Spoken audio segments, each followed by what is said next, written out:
E aqui, eu quero ser breve, mas com exemplos claros, trabalhar as 7 brechas que o mal usa para entrar na sua vida. Não é que o mal colocou isso aí, mas ele usa isso para entrar na sua vida. Sem mais delongas. Primeira brecha. Acolho quem está aqui no Santuário Frei Galvão, você que nos acompanha pelos nossos canais no YouTube, você que está conosco pela TV Evangelizar, aplicativos, rádios, irmãs, você que vai participar desta pregação depois que ela foi aqui realizada. Meus irmãos, estava lá em casa com as minhas anotações, e o que eu quero partilhar com você hoje, preparando o momento oracional, são as ciladas que o mal prepara para a nossa vida, e se a gente não sabe, a gente cai. Hoje em dia não tem muito isso mais, mas há pouco tempo as crianças brincavam muito na zona rural de arapuca, de alçapão, para pegar passarinhos. Não queria fazer nada com passarinho, pegava, uns matava, outros soltava, outros prendiam, etc. Mas o passarinho caía numa cilada. Ele via uma comida, ele estava com fome, ele ia então comer, e ali ele caía na prisão. Assim acontece com o rato na ratoeira. Muitos ratos ainda caem na ratoeira, porque eles ainda não descobriram por que o queijo é de graça. E as pessoas vão caindo nas ratoeiras da vida também. A gente tem que desconfiar das coisas, gente. A gente tem que ser igual a minha avó falava, fica com o pé atrás, não é? A gente tem que desconfiar das coisas. E por que muitas pessoas, elas caem na garra do mal e ficam contaminadas e sentem uma vida cansada, sem ânimo nenhum. Você sente que na sua vida as coisas não prosperam. São pessoas que mudaram de gênero, de temperamento. Você era de um jeito, está de outro. Você era uma pessoa muito forte, você se sente uma pessoa muito fraca.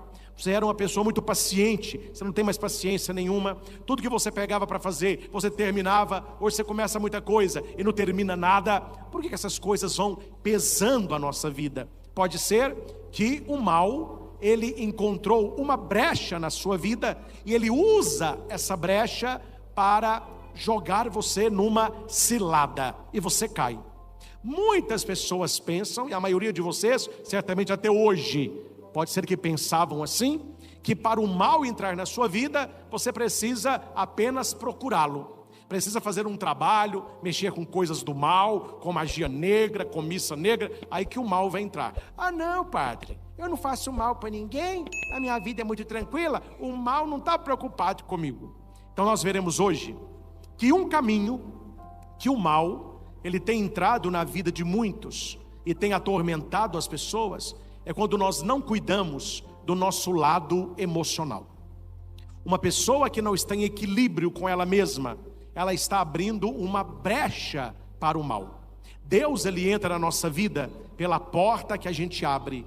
O mal, ele entra pela brecha que a gente não fecha. Então são 7 brechas principais que muitas pessoas têm na vida.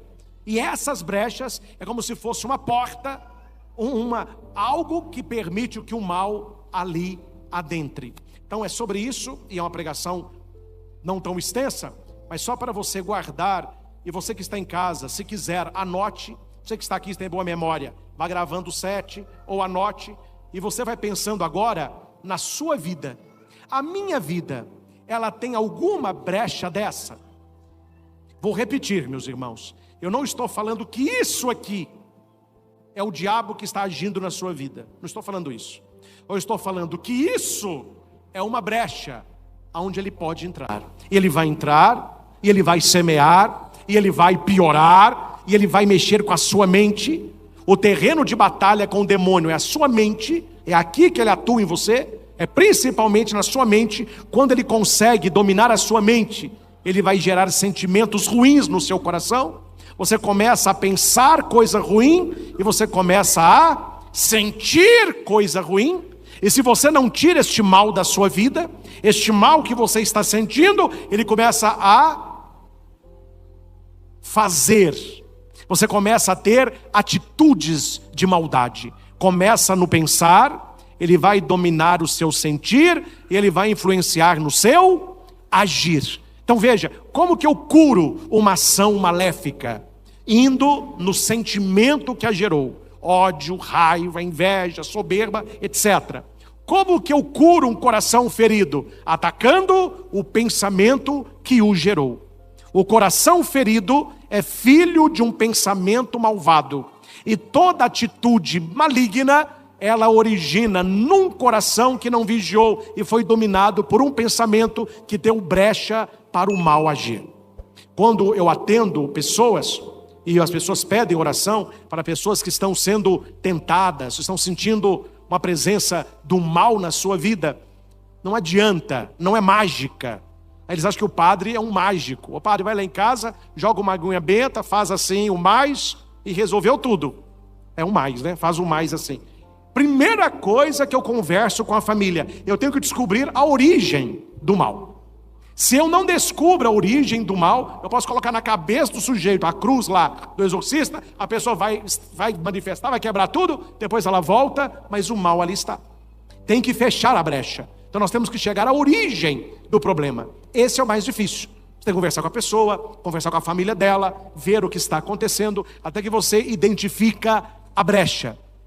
E aqui, eu quero ser breve, mas com exemplos claros, trabalhar as 7 brechas que o mal usa para entrar na sua vida. Não é que o mal colocou isso aí, mas ele usa isso para entrar na sua vida.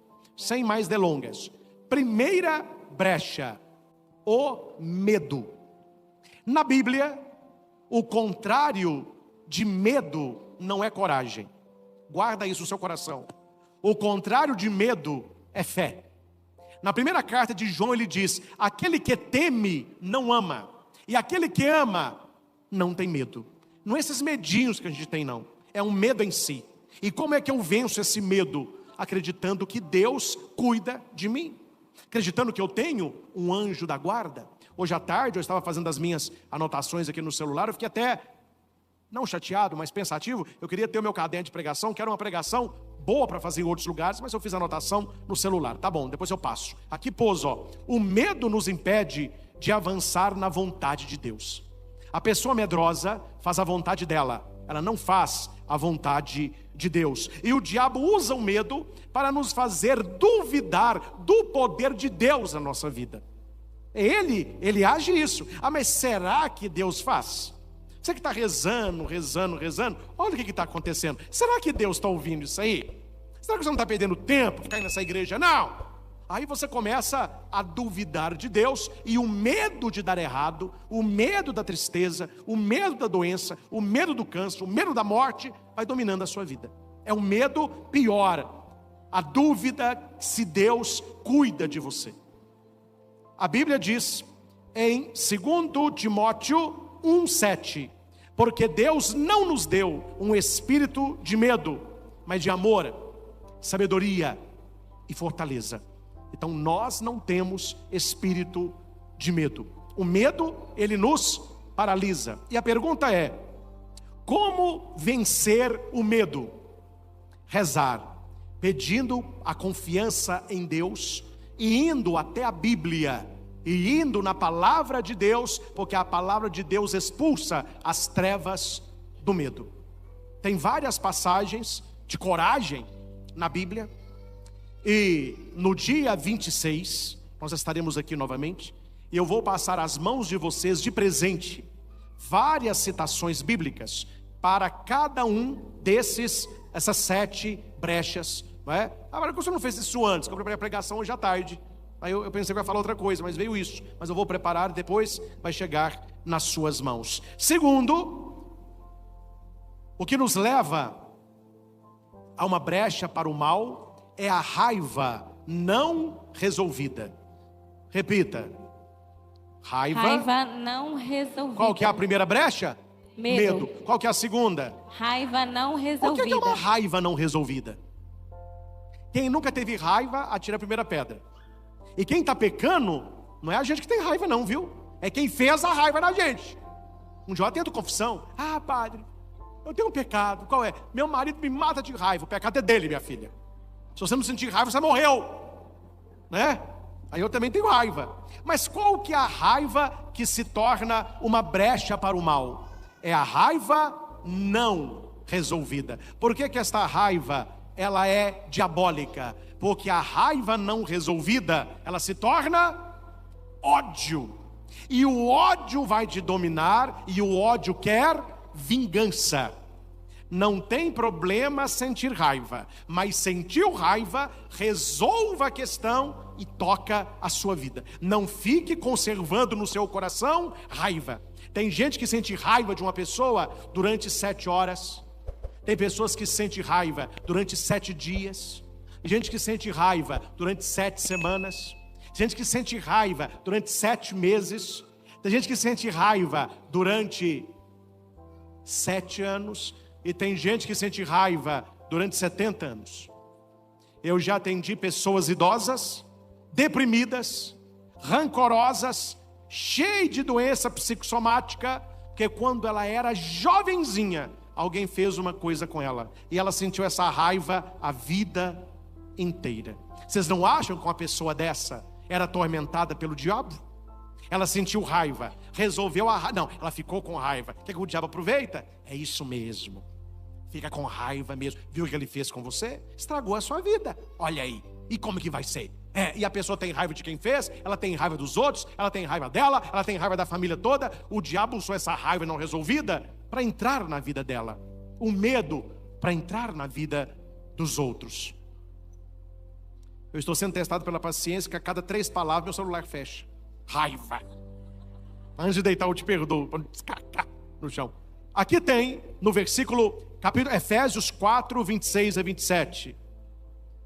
Repita comigo. Irai-vos. Irai-vos. Mas não pequeis. Mas não pequeis. Não se ponha o sol. Não se ponha o sol. Sobre o vosso ressentimento. Sobre o vosso ressentimento. Não deis lugar ao diabo.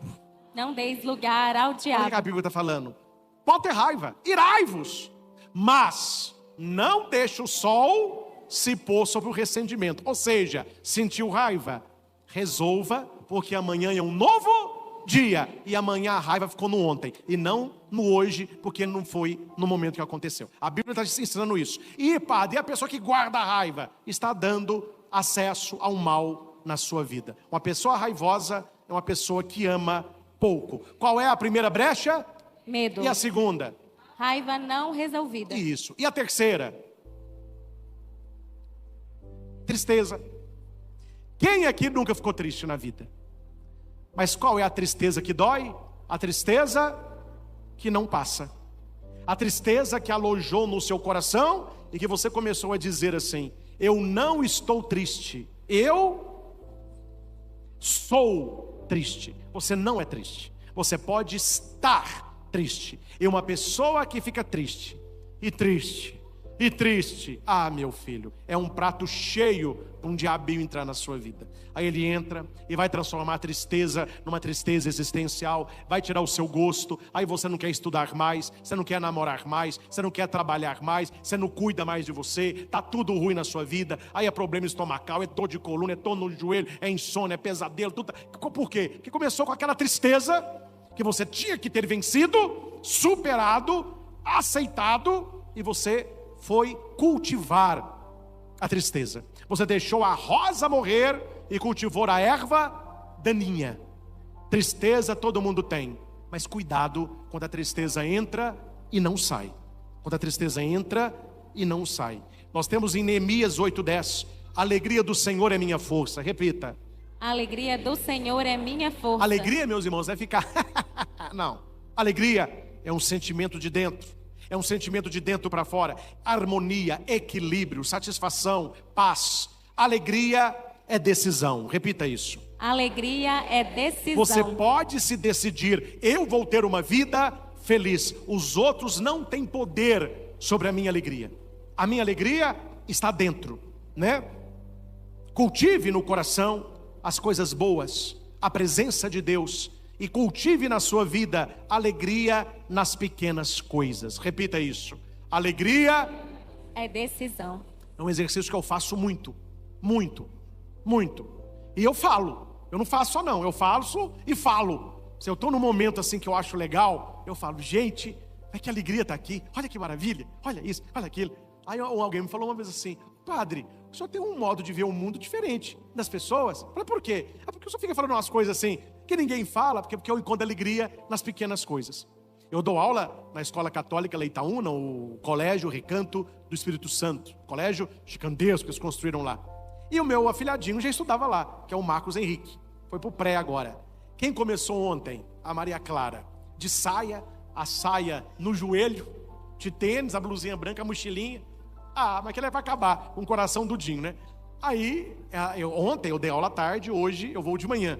Então eu cheguei lá de manhã, eles estavam saindo do parquinho. Então eles estavam indo para a sala. Aí lá vai a Maria Clara, de saia, lá no meio dos coleguinhas, não me viu não. Aí eu olhei assim, ela não estava chorando, né? Que é muito pequenininha. Ih, meu filho, ó, estava lá fazendo amizade. Aí a professora falou assim: Maria Clara, olha quem chegou, o Dinho. Aí os menininhos olharam, ei, aí veio os meninos tudo, né? Abraçou, daí ela veio, abracei, falei com a professora, mas que maravilha, como que a gente não tem uma vida feliz? Olha que alegria da Maria Clara aí com os coleguinhas. Aí a professora, quem é esse aí? Os coleguinhas, o Dinho da Maria Clara. Eu falei, não, gente, pode falar o Padre Christian, né? Uma coisa pequena, mas eu não deixo de passar. Falei com a professora e falei para mim assim, não, que graça. Eu poderia estar em tantos lugares, eu estou aqui numa escola católica, eu posso ensinar o catecismo com as crianças que gostam da gente, você entendeu? Coisas pequenas que você pode agradecer. Está com um amigo, viu um filme, agradeça a presença dele, saiu, comprou uma coisinha nova, isso mantém a nossa alma acesa, alegria nas pequenas coisas. E guarde uma coisa, viu gente? Quem não acha alegria nas pequenas coisas, não achará alegria nas grandes. Um filho que se alegra com um sorvete que o pai dá, ele vai se alegrar com o iPhone também. Um filho que não se alegra com as pequenas coisas, o papai e a mamãe sabem para quem eu estou falando. Você pode estar o iPhone do ano, para ele é obrigação. Não há alegria alguma ali. Não há contentamento algum ali. Que a pessoa ingrata, ela é ingrata não no muito, é no pouco. A alegria não é no muito, é no pouco. E quem vê alegria no pouco, ficará alegre também. Então cultive a alegria no seu coração. Esteja perto de pessoas alegres e cuidado com a tristeza que chega e não sai. Quarto, qual que é o primeiro? Medo. Segundo? Raiva não resolvida. Isso. E o terceiro? Tristeza. O quarto, a vaidade e o orgulho. Aqui eu vou resumir o papo, gente. O que é vaidade e orgulho? Vaidade não é cuidar de você, não. Tem gente que fala assim, ó, fulano de tal é vaidosa. Não, se você está cuidando de você, né, não tem problema não. Você não pode ser escravo da aparência. A vaidade na Bíblia, quando fala vaidade, quando fala orgulho, são as pessoas que se sentem melhores que as outras e dependentes de Deus. Isso é a vaidade e o orgulho. O diabo pegou porque ele era muito vaidoso. Lúcifer era muito vaidoso, era muito orgulhoso. Então ele não precisava de Deus e se sentia melhor que os outros. Deu no que deu. E aqui para nós, os homens, você que nasceu assim mais bonitinho, agradeço para a parte do céu. Tem muita coisa que fazer aí não. Homem, meu filho, é com barba e sem barba, com cabelo ou careca, não tem mais nada para fazer. Mulher, meu filho, a mulher é bela. A mulher tem 1001 coisas para fazer que ela fica maravilhosa. Não existe mulher feia, existe mulher que não conhece os produtos Jequiti. Então, o marido aí, se der um banho na mulher, meu filho, a mulher vira uma princesa. Então, seja alguém que cuide de você, que goste de você. Há uma norma muito bonita no relacionamento: quem está do seu lado tem direito de se sentir bem. Então você está perto de uma pessoa limpa, uma pessoa cheirosa, uma pessoa que se cuida, dá prazer você está perto dessa pessoa, né? Não é essa vaidade não. Quando nós falamos de vaidade e orgulho, é a pessoa que se sente melhor que os outros e dependente de Deus. Tiago 4:6. Deus resiste aos soberbos, mas dá a sua graça aos humildes. O que é humilde na Bíblia? Depender de Deus. Sabe, sem Deus, nada eu sou. Eu preciso de Deus. Quinto, mentira. Tem até um bicho no meu óculos aqui. Mentiroso. Já morreu. Mentira não é omitir. Mentir é transformar o que não é em verdade. Para certas pessoas, omita, mas não minta. Quem é o pai da mentira? E por que a mentira é perigosa? Porque para você sustentar uma mentira, você tem que contar mais 7. Isso a ciência já disse. Você conhece alguém que tem... Hoje não tem muito isso, né? Mas há pouco tempo tinha fama assim. Fulano de tal é mentiroso. Não tinha? Quando eu era adolescente, falava muito isso. Fulano de tal é mentiroso. Vive falando inverdades, mentira. Por que acontece isso com o mentiroso? Porque ele conta uma mentira e para sustentar a mentira ele vai contar outra mentira. É assim que começa. Olha para cá, traição. Começa uma mentirinha. Olha, amor, você atrasou hoje. Eu estava com meus colegas. Olha, amor, você dormiu fora. É plantão na empresa. A mentira. Guarde uma coisa: o pecado é irmão da mentira. Para sustentar um pecado, você tem que... E a pessoa que mente, ela está abrindo uma brecha para que o mal tenha acesso na sua vida.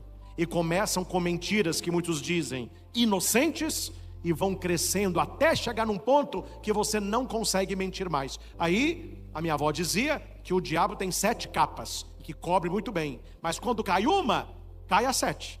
Jesus vai dizer: não há nada de escondido que não venha a ser revelado, não há nada de oculto que não venha a ser conhecido. Se o diabo é o pai da mentira, Jesus é a verdade. Então cuidado para que a mentira não vá entrando na tua vida. João 17:17. Santificai-os na verdade, a tua palavra é a verdade. Não é fácil ser verdadeiro no mundo de hoje, mas quando você acordar, peça ao Espírito Santo: eu te consagro a minha língua para que eu seja verdadeiro. E outra coisa, gente, você pode ser uma pessoa verdadeira e muito simpática. Você pode ser uma pessoa muito franca e muito agradável, né? Eu posso falar porque eu melhorei muito, graças a Deus. Mas quando eu era padre novo, eu era muito verdadeiro, mas eu era grosso. Aí as pessoas falavam: ih, esse padre xinga demais, vive xingando, não é? As pessoas também me faziam raiva, né? Aí, mas não deixava a raiva passar por todo dia, porque o povo faz raiva nos padres, vou te contar. Mas hoje em dia eu continuo corrigindo, que é a minha função. Continuo apontando, mas de maneira mais polida. Eu corrijo a atitude, mas não humilho a pessoa. Então, padre, eu gosto disso aí, porque eu sou verdadeiro. A minha verdade é na cara. Não, mas você é sem elegância, você é rude. Isso não é ser verdadeiro. A verdade, ela é banhada no mel. Você pode falar a verdade e conquistar a pessoa. Ou você pode falar uma mentira e a perder para sempre. Então a verdade é você não abrir mão daquilo que é, mas não deixar a caridade. Vamos ver se agora vai. Primeiro, medo. Medo. Segundo, raiva não resolvida. Isso, raiva, mas resolve isso aí. Terceiro, tristeza. Quarto, vaidade e orgulho.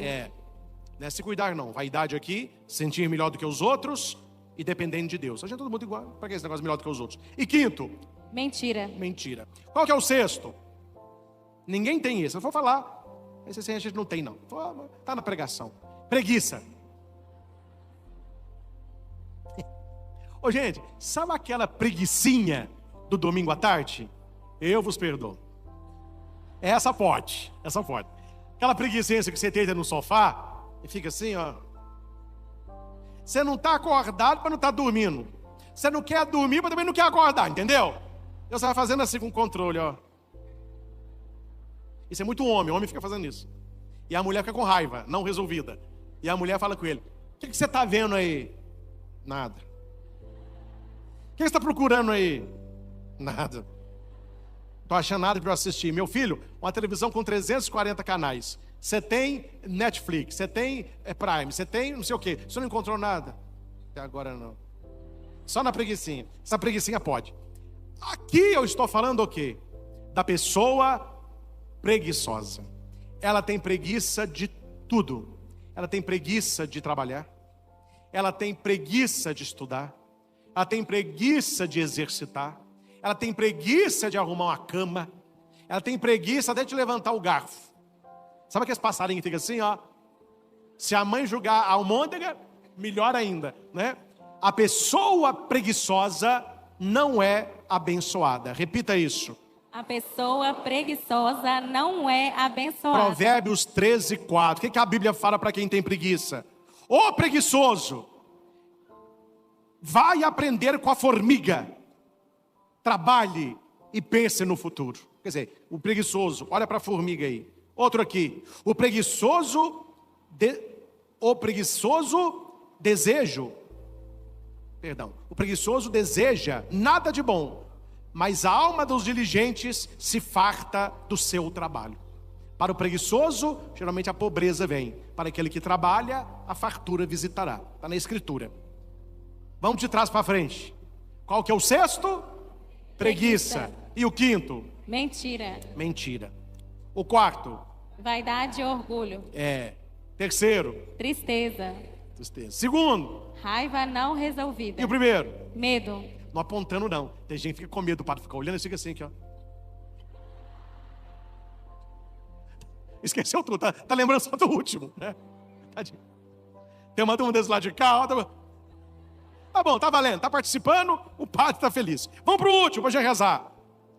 Sétimo, e para mim é o pior: desobediência a Deus. Qual que é o sétimo? Desobediência a Deus. Vamos ver quem acerta. Como que se chama desobediência a Deus? Pecado. Quando a gente peca, nós estamos dando uma brecha para que o mal, ele entra. É por isso que a Bíblia vai dizer: orai e vigiai para não cairdes em tentação. Buscar as coisas do alto e evitar os pecados mortais. Padre, como que eu evito os pecados mortais? Os outros também, né? Mas principalmente os mortais. Pensando o pensamento. Consegue me entender?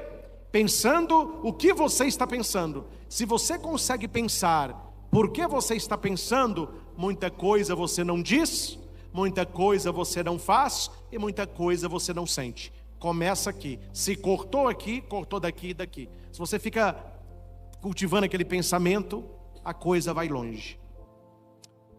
E por último, o celular nessa pregação fechou 532 vezes. Como resistir ao diabo? Repitam alto: vigilância e oração. Vigilância e oração. Vigiar e orai para não cair em tentação. Mateus 26:41. Segundo, usar a palavra de Deus. Usar a palavra de Deus. Jesus venceu o diabo no deserto, citando a Escritura, Mateus 4:11. Terceiro, submissão a Deus. Submissão a Deus. Sujeitai-vos a Deus, resisti ao diabo e ele fugirá de vós. Tiago 4:7. 4. Vida sacramental. Vida sacramental. Confissão e Eucaristia fortalece a alma. E quinto, comunhão com os irmãos. Comunhão com os irmãos. A solidão nos enfraquece, mas a comunhão fortalece a nossa fé. Não queira viver a sua fé sozinho. Esteja com pessoas que queiram viver a fé com você. E agora é momento de você agradecer. Se existem brechas que o diabo entra, existem anjos que nos levam para Deus. Amém? Amém. Então, se alguém te convidou hoje para vir à missa, essa pessoa é um anjo na tua vida. Agradeça aí. Opa, muito obrigado. Você foi um anjo na minha vida. A pessoa te convidou porque foi bom para ela e será bom para você também. Amém? Amém. Nós que aqui estamos, você que está em casa, nós recebemos agora a visita de Jesus, presente na Santa Eucaristia. Ele é presença real. E nesse momento, o Senhor quer curar o nosso coração, libertar a nossa alma, nos dar alegria e nos ajudar a vencer esses 7 caminhos, 7 ciladas que o mal tem autoridade para agir na nossa vida. A fé, ela sempre pode aumentar. A fé, ou ela está aumentando, ou ela está diminuindo. A fé, ela não é algo que para, ela não é uma realidade estagnada. Ela está em movimento. O crer é um movimento. Então é preciso se perguntar, nos perguntarmos: como anda a minha vida de fé? A minha fé, ela está aumentando a cada dia. Eu vejo na minha vida os sinais da fé, ou eu noto que a minha fé está diminuindo, a minha espiritualidade está diminuindo. O evangelho de hoje, tudo que Jesus diz é através deste pedido que os discípulos lhe fizeram: aumenta a nossa fé. Notem Os apóstolos disseram ao Senhor: aumenta a nossa fé. É uma oração que nós podemos fazer sempre e devemos fazer sempre. Senhor, eu creio em vós, mas aumentai a nossa fé.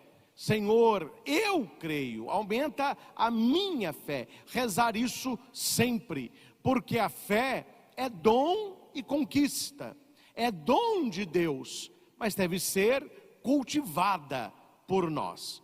Um exemplo simples, mas que ilustra muito bem o que seja esse cultivo da fé, é como se você não tivesse ainda um vaso com uma bela planta, e você pede: Senhor, conceda-me fé, e o Senhor te dá então um vaso com a planta.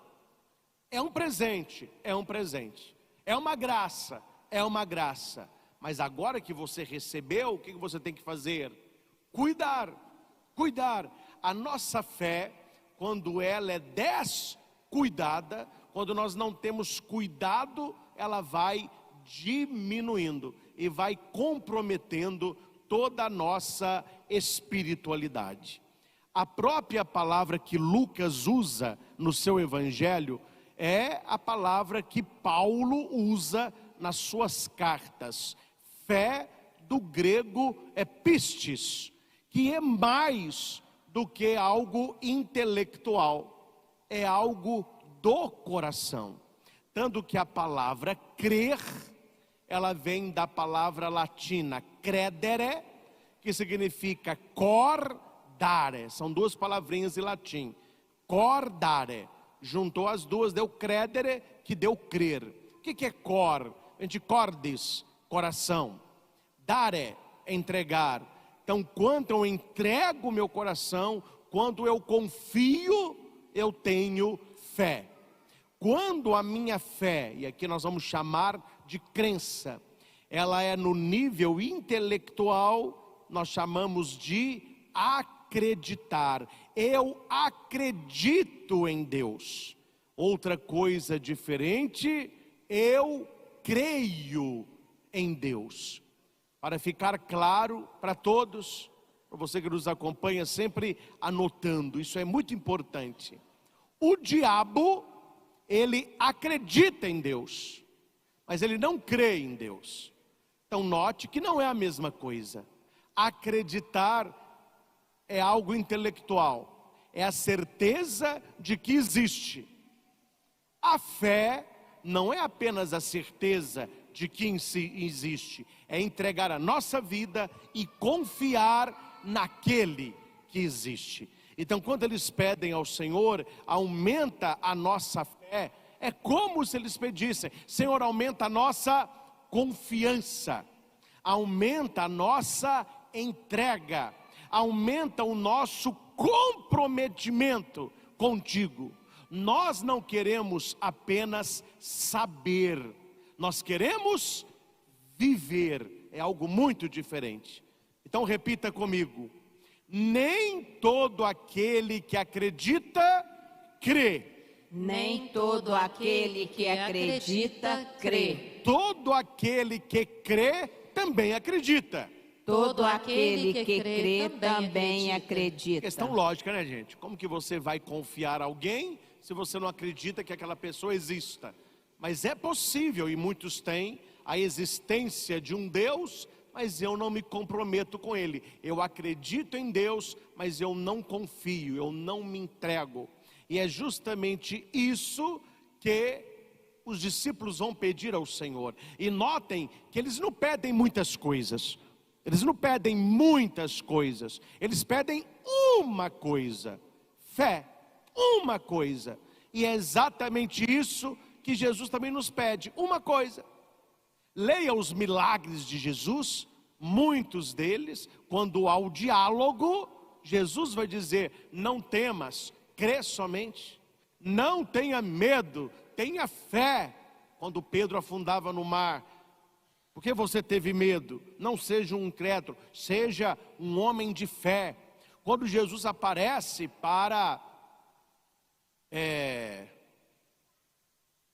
o discípulo que queria ver, Tomé, aparece para Tomé, Você viu porque você creu porque me viu.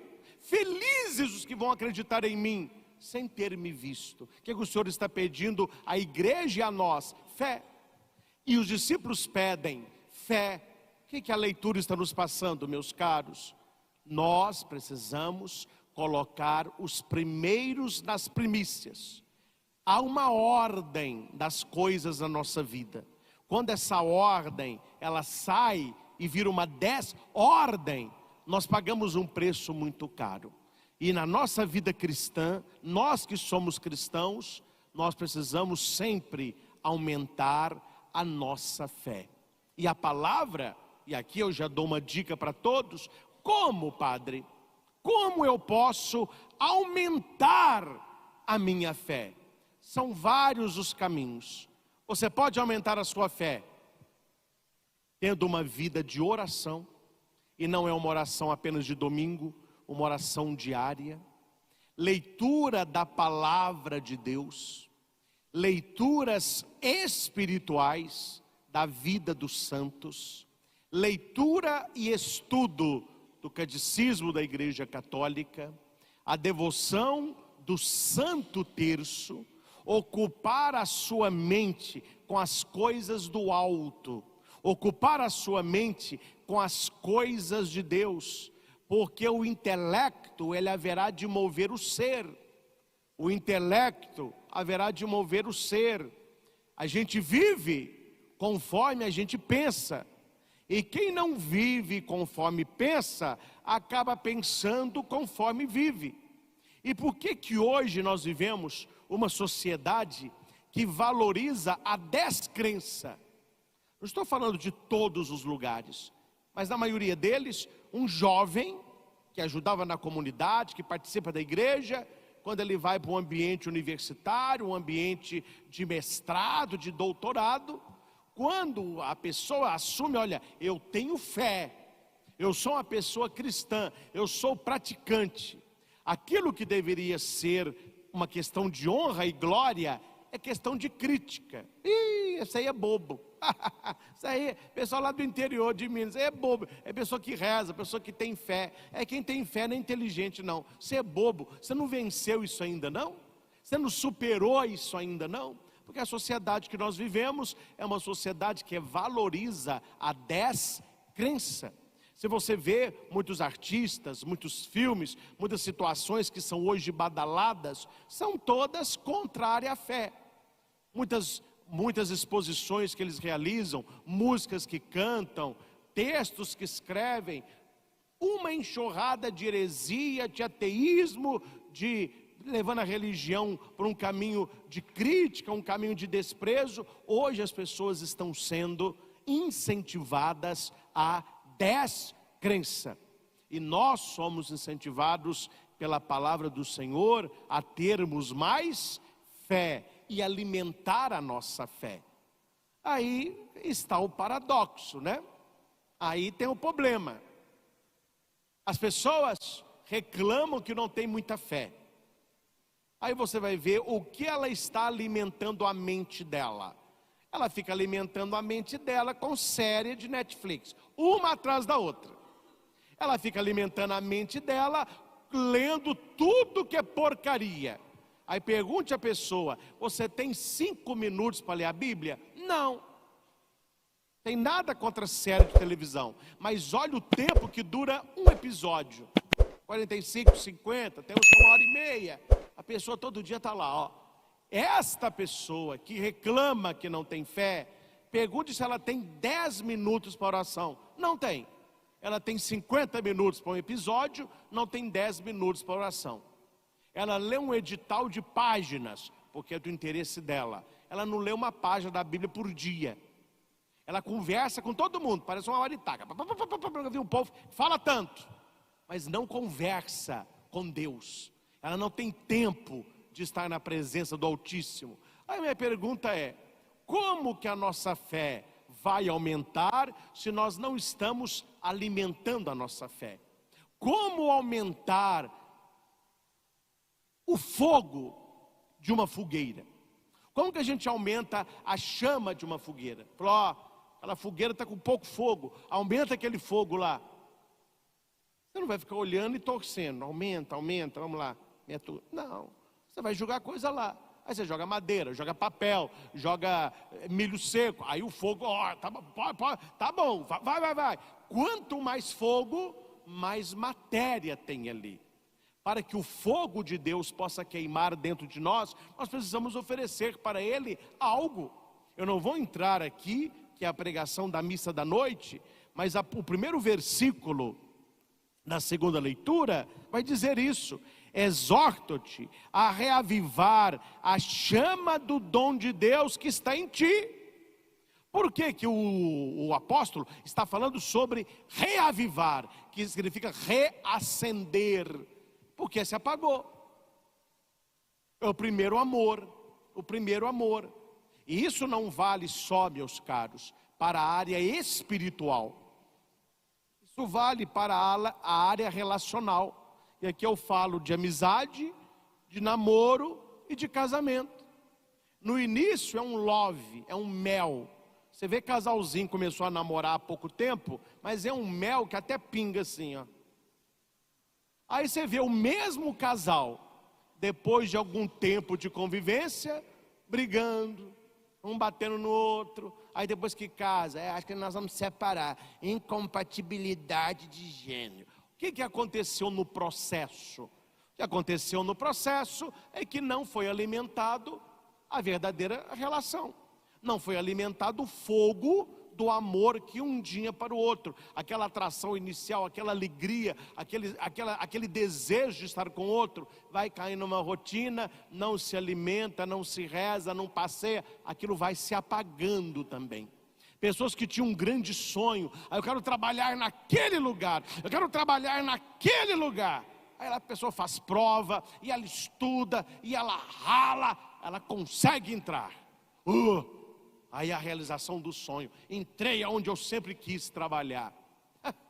Se o caboclo não é inteligente, pouco tempo depois está chegando atrasado, está faltando sem justificativa, começa a enrolar o trabalho, começa a brigar com os colegas. Meu chapa, você queria tanto isso, agora que você tem, você está deixando esse fogo apagar. Onde está aquele seu sonho inicial? Isso envolve toda a nossa vida, porque a nossa vida, meus irmãos, nós que somos cristãos, nós não temos uma vida e uma fé. Essa dicotomia não pode existir, essa separação não pode existir. O que é que nós temos e o que é que Deus espera de nós? Uma vida de fé e uma fé que seja viva. Então não é uma fé e uma vida, é uma vida de fé. E onde quer que eu esteja, esta fé estará presente. A fé me ajuda nas minhas decisões. Então, para você aí ver o seu fedômetro, porque existe termômetro, né? Eu achei que eu estou com febre. Espera aí, pegar o termômetro aqui. Não, está fresquinho. Se não tivesse um mal-estar, não, tá bom. Não, você tá, viu? 39,5, vamos embora, quase, tá quente mesmo. A pessoa acha que existe um aparelhinho para ver a fé. Olha a minha fé, como que dá aí.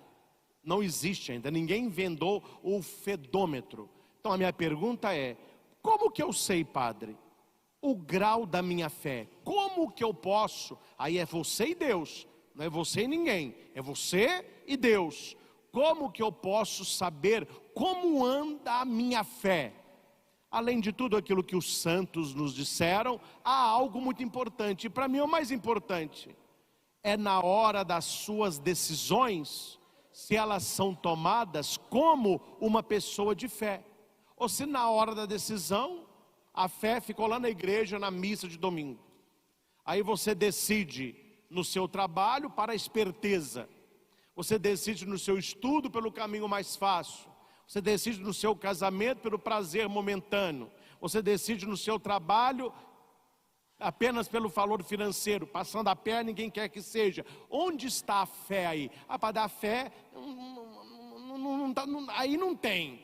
Então é um sinal de que a sua fé não é enraigada. É um sinal de que você tem crença, mas que você não tem fé.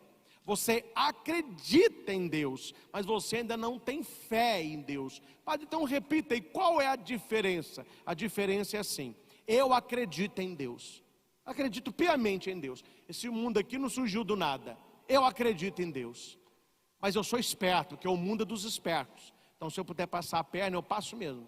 Se a minha mulher não sabe, eu adultero mesmo. O bom é o prazer, o importante é o dinheiro. Se eu consigo pegar mais e roubar, não tem problema nenhum. E como que está o seu Deus? Não, mas eu acredito em Deus. Acredita mesmo. Só que o acreditar, ele não muda o coração. O acreditar, ele não define atitudes. O acreditar, ele não influi nas suas escolhas. É apenas algo intelectual.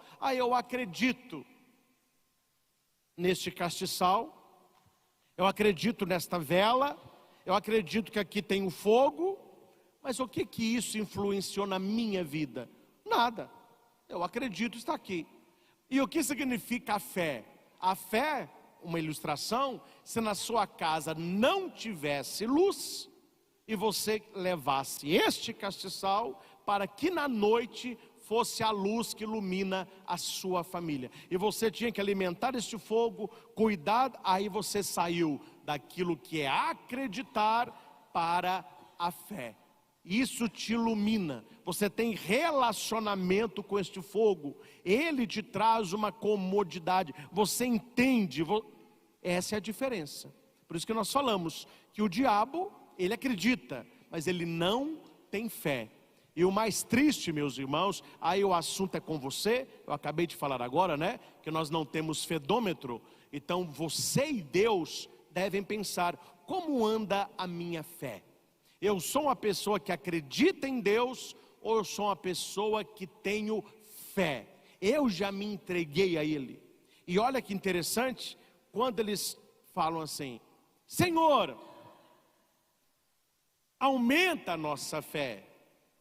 Jesus poderia dizer: tá bom, na hora certa eu vou aumentar, não é agora não. Ou então, tá bom, vou fazer uma oração sobre vocês, eu vou aumentar essa fé. Não, com o passar do tempo essa fé aumenta. Jesus, ele vai contar duas parábolas, duas historinhas que vêm deste pedido: Senhor, aumenta a nossa fé. A primeira história, ele fala sobre o grão de mostarda, que é o menor grão de todos. E ele vai dizer assim: se vós tivesseis fé, mesmo pequena, então repita comigo, mesmo pequena, a fé é poderosa. A fé é poderosa. Então note que Jesus não está oferecendo para eles fé, mas está falando: se vocês tivessem fé, do tamanho de um grãozinho de mostarda, para nós é uma comparação um pouco estranha, mas para eles entendiam claramente o tamaninho de um grão de mostarda, é a menor das sementes. Se você tivesse fé desse tamaninho, você diria a amoreira, no original é o sicômoro. Por que Jesus cita esta planta? Porque muitas árvores não tinham lei para plantar, você podia plantar onde você quisesse. Quando era o sicômoro, no caso aqui se diz amoreira, havia um estudo, e até os sábios diziam: não plante em qualquer lugar a amoreira, não plante em qualquer lugar o sicômoro. Se tem uma nascente de água, ele vai puxar essa água. Se tem um poço, as raízes vão quebrar e vão, então tem que ser. Por que eles sabiam disso? Porque é uma árvore que tem raízes profundas, grossas e para o lado. É uma árvore que, uma vez plantada, não se arranca com facilidade. Então, plantou aqui, vai ficar aqui. Não tem como tirar essa planta do lugar. Então Jesus vai dizer: se você tivesse fé, você diria a esta amoreira, diria: arranca-te daqui e planta-te ao mar, e ela te obedeceria. Aqui já tem dois milagres aí. Primeiro é arrancar a amoreira, que ninguém consegue arrancar. Naquela época não tinha os equipamentos que nós temos hoje. Ninguém arranca. E outra, eu quero fazer uma pergunta aos senhores. Se você já viu em algum lugar, quem já foi à praia, se você já viu alguma árvore plantada no mar. Como que se planta uma árvore no mar? É algo... Isso! Impossível! Então Jesus está aqui falando o quê? Numa linguagem bíblica. Pela fé, você vai ver o impossível na sua vida. Em outras palavras, a fé realiza milagre. Se você vê uma amoreira arrancada e plantada no mar, você só vai falar assim: isso é um milagre. Porque lá, é isso que Jesus está falando. A nossa fé, por menor que seja, ela faz o milagre acontecer. Aqui não é uma linguagem literal. Então para eu ver se eu tenho fé, eu vou ter que falar: árvore, arranca daqui e planta lá. Você vai ficar a vida toda falando isso, a árvore não vai nem mexer. E se mexer é vento. Não é isso que o Senhor está falando. Aqui é a questão do impossível, a questão do milagre. E qual é esta amoreira, este sicômoro, que a minha fé fará arrancar de um lugar e para o outro? É a descrença. Muitas vezes a descrença no coração do homem é como este pé de amoreira. Uma vez que a pessoa começa a diminuir a sua fé, ela tem uma vida de descrente. Essa descrença vai criando raízes no coração, para baixo e para o lado. Aí depois, meu caro, para arrancar isso aí não é fácil.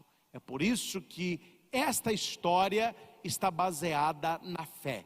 Nós precisamos aprimorar a nossa fé. Nós precisamos aprofundar a nossa fé. É sobre isso que vai falar a primeira leitura. Porque muitas pessoas, na hora do problema, ela perde a fé. É claro, meus irmãos, nós somos humanos, e o humano funciona assim mesmo. A hora que vem aquela notícia, vem aquele baque. Ai, meu Deus, aí você está aquela... Mas depois do baque, depois que a água acalma, é preciso que a fé sustente. Vai dar certo, porque eu tenho fé, eu creio em Deus, Ele está comigo. Porque o problema, ele leva a dois caminhos.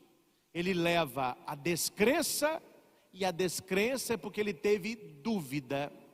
Só que o problema para aquele que tem fé, ele funciona como fortificante. Depois do problema, a pessoa é mais forte. Tudo eu posso, eu sou forte, porque Ele me fortaleceu. Como? Através da minha fé, provando a minha fé, me colocando no fogo, me colocando à prova, e eu saí melhor. A primeira leitura do livro de Abacuque é algo que todos nós certamente já perguntamos e já questionamos a Deus, e isso influi também na nossa fé. Qual que é o contexto aqui de Abacuque?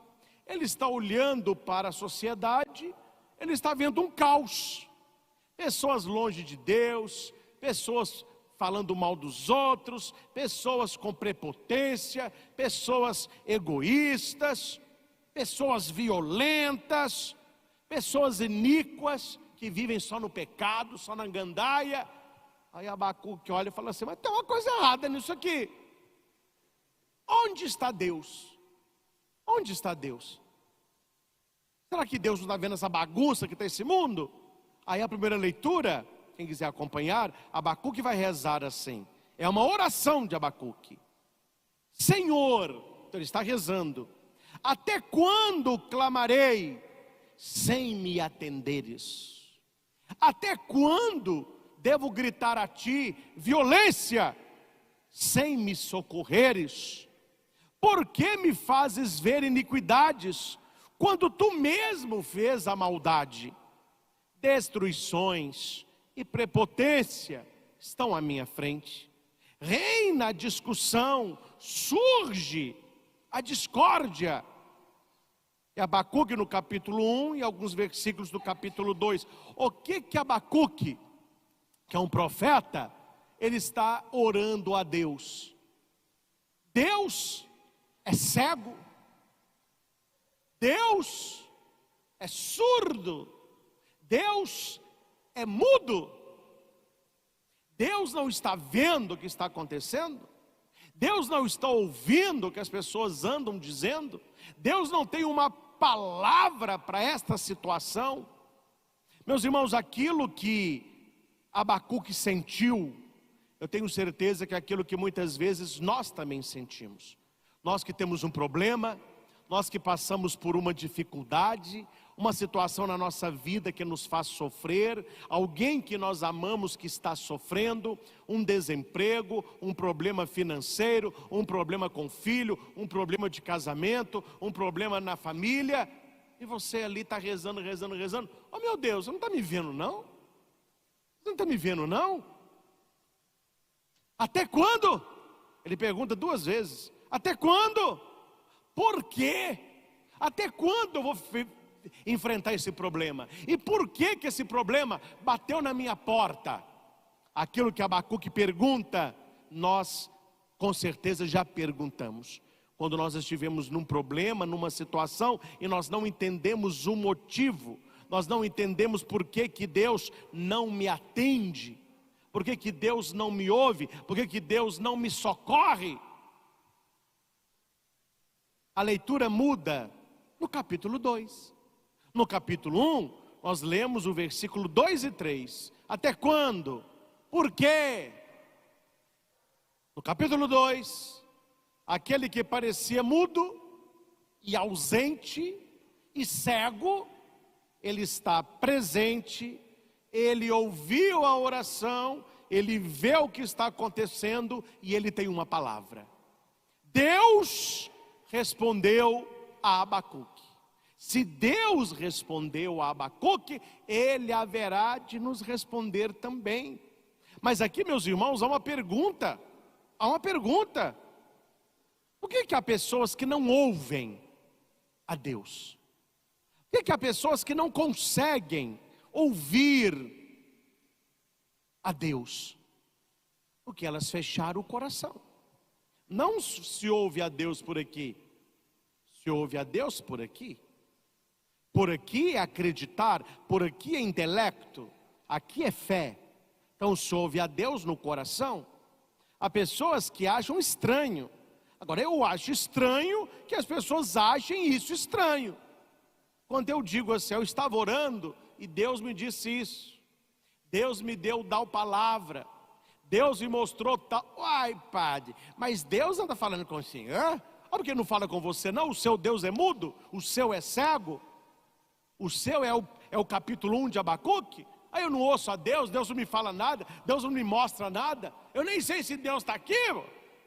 Então a questão não é Deus, a questão é aqui, porque Deus está presente, e Deus ele sempre fala. Jesus disse, o nosso Deus não é o Deus dos mortos, é o Deus dos vivos. E esse Deus, ele responde para Abacuque, e a palavra de Deus é resposta para nós. Não sei se você já ouviu isso. A Bíblia fechada é um livro igual outro qualquer. Bíblia fechada é papel igual outro livro qualquer. Mas quando você abre a Bíblia, é boca de Deus. A principal maneira, o caminho central de Deus nos falar é através da sua palavra. Quando você lê a palavra de Deus, Deus está falando com você. E o Espírito Santo, ele é capaz de pegar esta palavra bíblica que é para todos e colocar para você. E Deus vai dizer a Abacuque, eu vou pegar só os versículos centrais. A visão refere-se a um prazo definido, mas tende para um desfecho e não falhará. que Deus está dizendo para Abacuque e para nós? Vamos repetir isso. Nada acontece por acaso. Acontece por acaso. Nada. Quando você vê algo acontecendo, das duas uma, ou é de Deus, ou Deus vai usar aquilo para tirar uma lição para todos. Então Deus está falando para Abacuque: olha, tudo isso que você está reclamando vai ter um desfecho, tem fim. Isso não é para a vida toda não, isso vai ter o fim, e a minha palavra não falhará.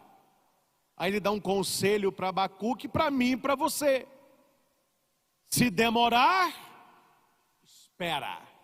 Se demorar, espera. Se demorar, espera. Esta espera é paciência.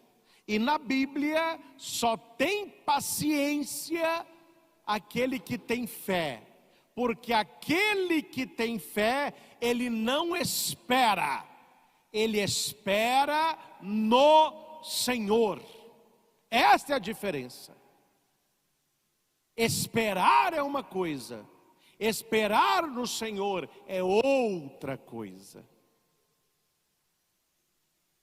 Certa vez, lá na Nossa Senhora Aparecida, quando terminou a missa da família, era seco de Jericó. Aí o pessoal foi lá colocar o pedido na arca, tinha barraquinha, etc. Aí depois o pessoal foi embora, eu fiquei ali arrumando algumas coisas. Quando eu estava indo para a casa paroquial, tinha um homem, um rapaz jovem, no ponto de ônibus assim, ó. Eu falei com ele: o que você está fazendo aí? Ele falou: ó, eu estou esperando o ônibus. Aí eu falei: mas que hora que é um ônibus? Ele falou assim: olha, eu não sei nem se tem ônibus. Deixa eu aqui ver o que eu vou fazer. A espera dele tem um problema aí. Entendam isso. A espera dele tem uma dúvida. Qual é a dúvida? Se tem ou não tem. Se vem ou não vem. Não adianta você ficar esperando as coisas acontecerem, pensando se vai ou se não vai. Aquele que espera no Senhor, vai no tempo dele, do jeito dele, na hora dele, mas vai. Então a espera, acima de toda a esperança, é a fé que nos concede. Uma pessoa que não tem fé, ela é impaciente, ela não tem paciência, ela não sabe esperar, ela acha que Deus não está fazendo nada, porque a pessoa acha que Deus está demorando, e nós já sabemos a frase: Deus não demora, Deus capricha para aquele que espera no Senhor. Ah, padre, eu estou esperando, não aconteceu nada. Daí que eu não vim andando, esperando até hoje. É que você só esperou, vai continuar esperando. Nós precisamos esperar no Senhor, confiar no Senhor, depositar nele a nossa felicidade, a nossa esperança, o sentido da nossa vida. Aí ele vai acrescentar coisas, ele vai acrescentar pessoas, ele vai acrescentar situações. Buscai em primeiro lugar o reino de Deus e sua justiça. Por que muitas pessoas andam buscando a Deus? Ah, padre, eu estou buscando a Deus que eu estou desempregado, eu preciso trabalhar. Estou buscando a Deus que eu tenho uma prova e eu não posso ser reprovado nesta prova, não. Eu estou buscando a Deus que eu estou numa carência só, eu preciso de alguém. Aí a pessoa fica buscando a Deus. Eu falei isso quando eu contei a história do papagaio. E Deus conhece o coração da pessoa. Basta a pessoa passar na prova, conseguir o trabalho, começou um relacionamento, ela some da presença de Deus, porque ela não queria Deus, ela queria coisas de Deus. Então essa pessoa espera. Quando você espera no Senhor, você quer Deus. E quando você sabe que já tem a Deus, Ele lhe concederá o trabalho, a aprovação, uma pessoa legal para a sua vida, etc. Mas o início do processo é o Senhor. Esperar no Senhor, porque você já o tem. Se demorar, espera. Repita comigo: a hora de Deus vai chegar. A hora de Deus vai chegar. Guarde uma coisa muito importante: Deus tem um tempo que não é o nosso tempo. O seu tempo e o meu funcionam de um jeito, Deus funciona de um outro. Padre, minha oração não está valendo. Eu estou rezando há uma semana, até agora nada. Falei, meu filho, o que é uma semana no tempo de Deus? Eu não sei, padre. Pergunta para a mãe de Santo Agostinho. Pergunta para Santa Mônica. Pergunte para Abraão. Pergunte para Ana, mãe de Samuel. Pergunte para esses. Pergunte para Santa Teresinha de Lisieux como que funciona o tempo de Deus. Pergunte, quando você estiver lá no céu, para Carlo Acutis, tão jovem, e o tempo para nós tão curto. O tempo de Deus não é o nosso tempo. A palavra vai dizer que o tempo de Deus e os nossos anos, Deus não conta pelos fios de cabelo branco. Nós tem cabelo branco, já viveu muito, hein? Seu cabelo está pretinho, você é jovem. Deus não conta o tempo assim. Ah, essa criancinha vive pouco tempo, ela viveu pouco tempo. Esse homem que está com mais de 100 anos, viveu demais. Deus não conta o tempo assim. Deus tem o seu tempo. E quando você rezar, coloque na sua cabeça uma coisa: duas coisas que nós usamos demais, Deus não tem. É aí que o problema está feito. É aí que entorna o caldo, né? Quais são dois objetos, pelo menos eu uso muito, que a gente usa muito e que Deus não tem? Guarda isso no teu coração. Você vai entender muita coisa.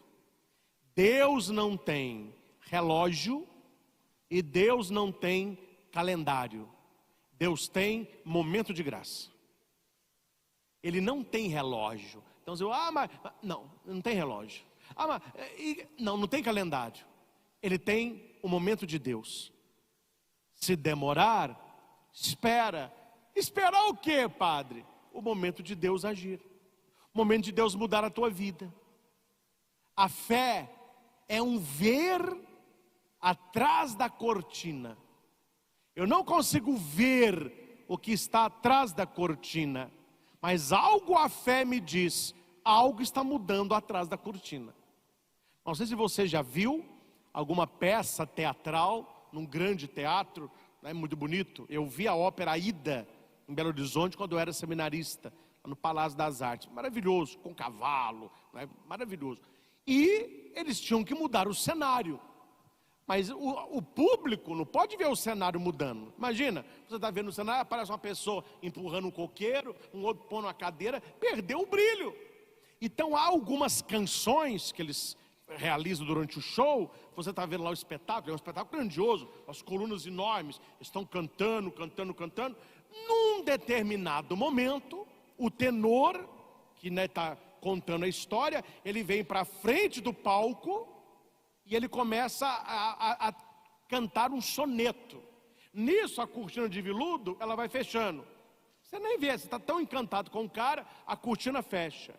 Quando a cortina fecha, ela fechou por quê?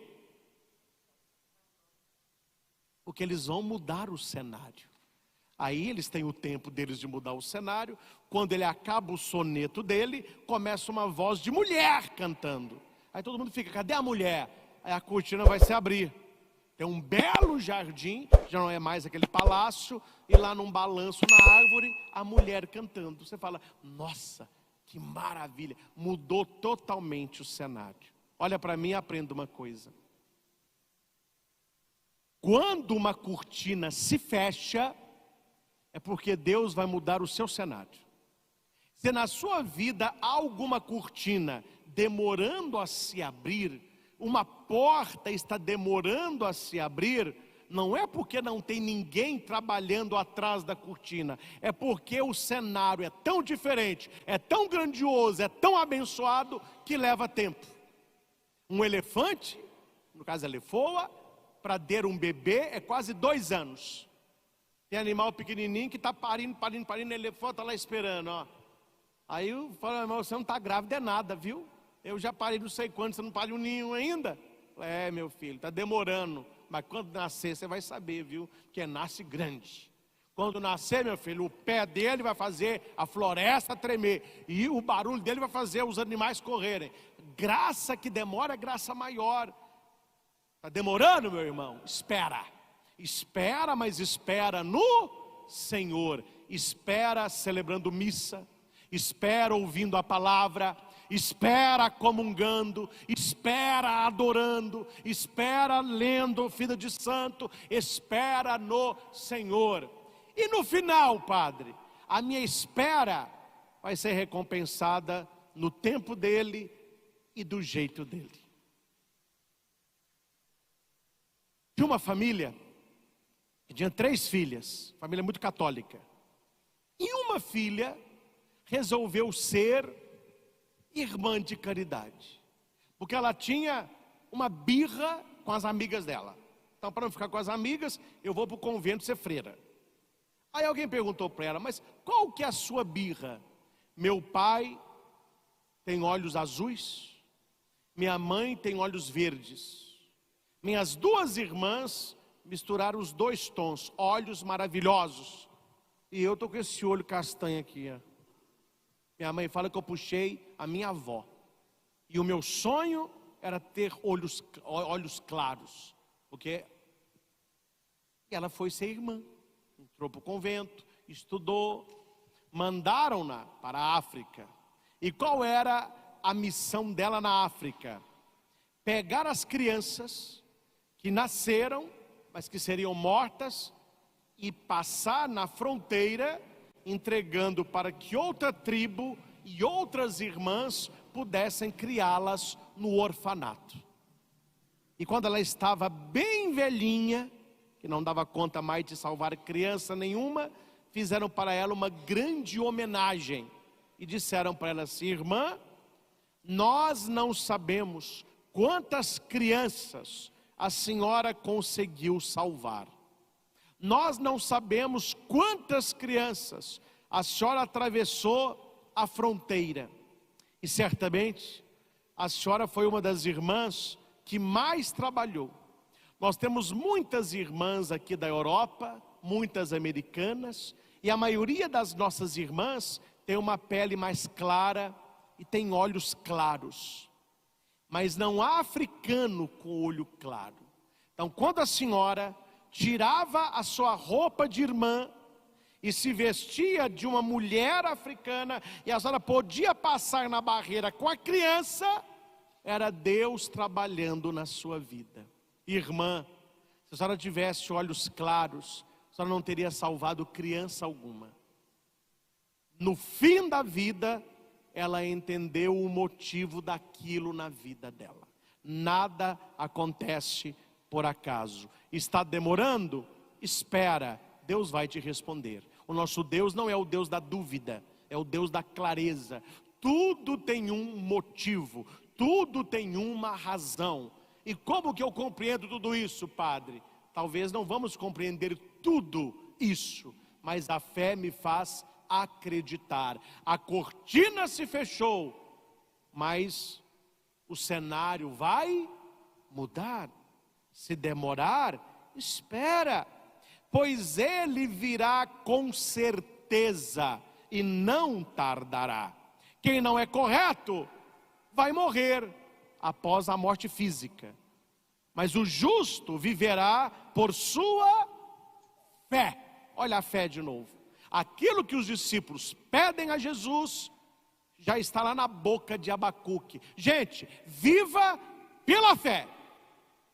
Viva pela fé, viva colocando o pé, e depois Deus vai colocar o chão.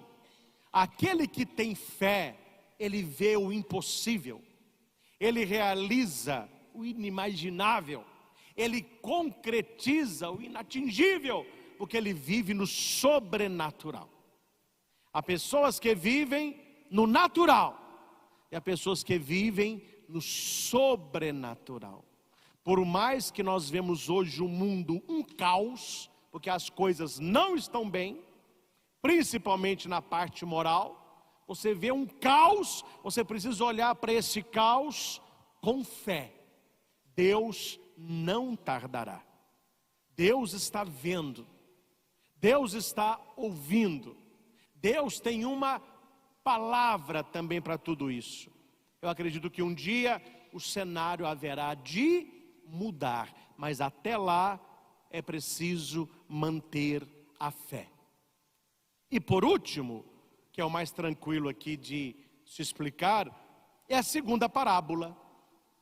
E para você entender a parábola, nós temos que voltar ao grego, porque me desculpem, mas a tradução, pelo menos a mim, não me agrada, porque eles traduzem aqui por empregado. Há outras traduções que traduzem por servo, mas no grego não está falando nem de empregado e nem de servo. Porque quando nós lemos essa parábola de Jesus e fala empregado, o que você já lembra? Direito trabalhista. Mas como assim? Eu sou empregado, eu vou ser tratado de qualquer jeito? Eu trabalhei o dia todo, quando chega tem que servir o cara ainda, e nem o obrigado ele diz, esse cara... Não, é porque não é empregado. Porque o empregado, ele tem direito ao salário. O servo, ele tem direito a descanso. Então não é servo e não é empregado. É o quê? Escravo sem valor. A palavra que se usa no texto original, a parábola original de Jesus, ele vai dizer que se alguém tem um escravo sem valor, que trabalha... Aí você entendeu tudo. Escravo não tem vontade. O escravo foi comprado. Se você compra, me desculpe aqui a comparação, se você compra uma vaca, você vai ficar se sucumbindo à vontade da vaca? Malhada, hoje você quer ir para onde? Então vai para lá hoje. Hoje você quer dar leite ou não? Então hoje não precisa. É assim que a gente trata uma vaca? Coitadinha da vaca, a vaca não tem vontade nenhuma. Ela acorda, já põe ela no pasto, tira leite, põe para um lado, põe para o outro. Tem gente que vai matar para comer o filé. Quer dizer, a vaca, coitadinha, ela foi comprada. E uma vez que eu compro uma vaca, eu faço com ela o que eu quero, a vaca é minha. O escravo, ele não está fazendo favor ali, ele foi comprado. Então você entende a segunda leitura, você entende a segunda parábola. Quem é esse dono? Quem é esse proprietário? É o Pai, é Deus. Quem é o escravo sem valor? Nós. E Ele nos comprou com o quê?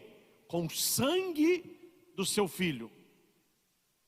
Então Jesus está falando, se nós obedecermos os mandamentos de Deus, você acha que Deus vai falar para você assim? Parabéns, Padre Christian, está maravilhoso, você cumpriu meus mandamentos, Deus abençoe você. Não, é obrigação isso, é um imperativo, porque a escolha do bem e do mal foi roubada das mãos de Deus. Quem nos diz o que é certo e o que é errado não é a nossa consciência, é Deus.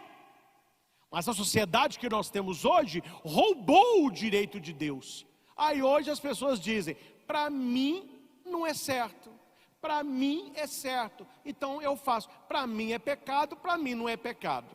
Para mim o certo é viver assim, para mim é assim. Então cada um vive do jeito que quer. Onde começou essa bagunça?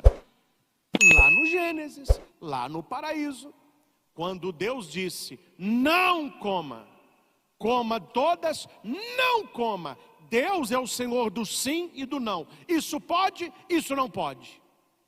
Aí a serpente, que é o diabo, fez com que Eva e Adão comessem. E qual é o nome da árvore? Qual que é o nome da árvore? Do fruto proibido. Qual que é o nome da árvore? A árvore do... Isso, conhece mesmo. Árvore do... Isso, a árvore do bem e do mal. Aí você está entendendo agora. Deus disse, você pode comer de qualquer coisa, desta não. Por quê?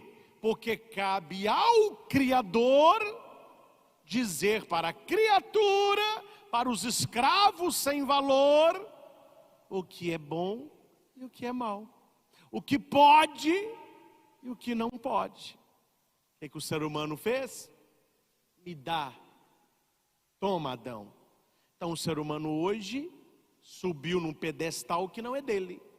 Então hoje você vê vidas totalmente diferentes, porque para mim não é pecado, para mim é certo. Se para você é errado, não faça. Eu não acho que é errado, estou fazendo. Porque o ser humano pegou para ele o direito de falar o que é bom e o que é mal. E ele vai escolher na bel prazer. Para você beber é ruim, não beba, para mim não é errado, estou bebendo. Para você trair é pecado, então não traia, para mim não é, estou traindo.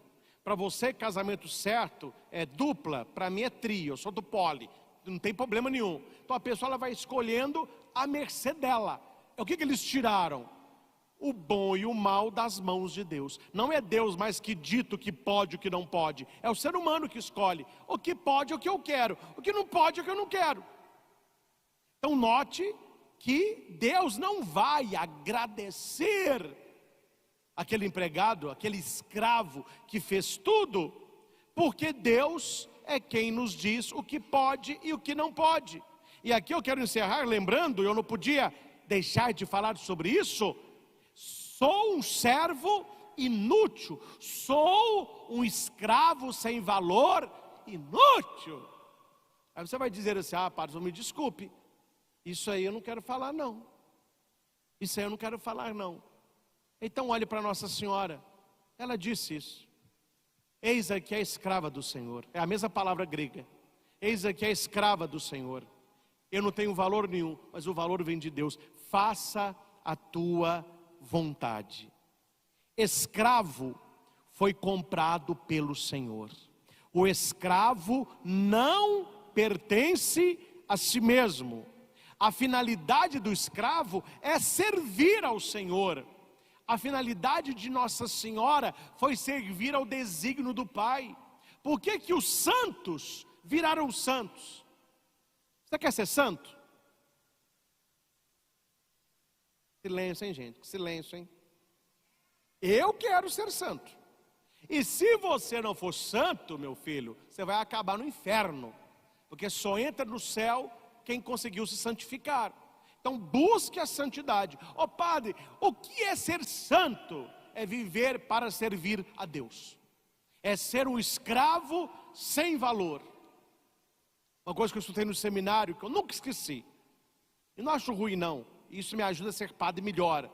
O professor falava, olha, se o povo católico soubesse o que um sacerdote faz no altar, depois de toda missa, teria uma fila para as pessoas agradecer o padre. Padre, muito obrigado. Se não fosse o senhor, não tinha comunhão. Muito obrigado, muito obrigado.